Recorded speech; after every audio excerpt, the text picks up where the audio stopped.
শিল্পী kitchen blog like করুন, subscribe করুন। আমি আজকে কুমড়োর ডোগা রান্না করব। কুমড়োর ডোগাটা সিদ্ধ হয়ে গেছে আগে দিয়ে। এখন হচ্ছে কড়াইতে তেল দেব।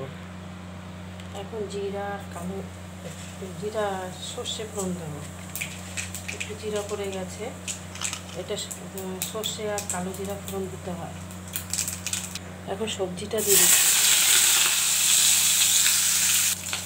নুন দিয়ে দিচ্ছি।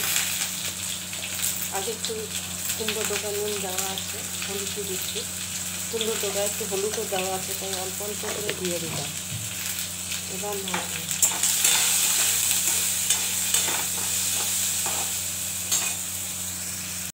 এটা দিয়ে দিচ্ছি কুমড়ো।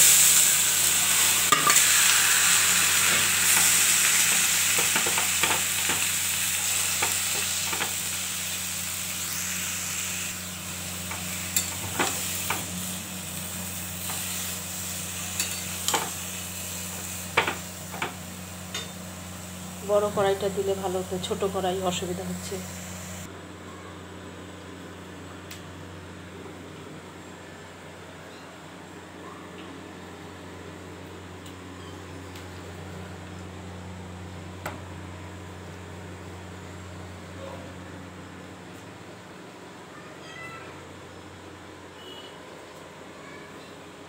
এত সুন্দর গন্ধ বেরিয়েছে না কি বলবো। তখন কি সুন্দর গন্ধ বেরিয়েছে, খুব সুন্দর গন্ধ বেরিয়েছে।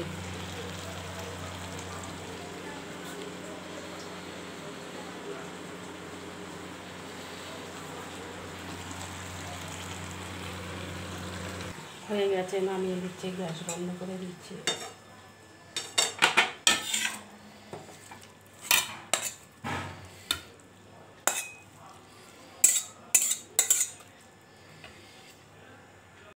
হয়ে গেছে, নামিয়ে ফেলেছি।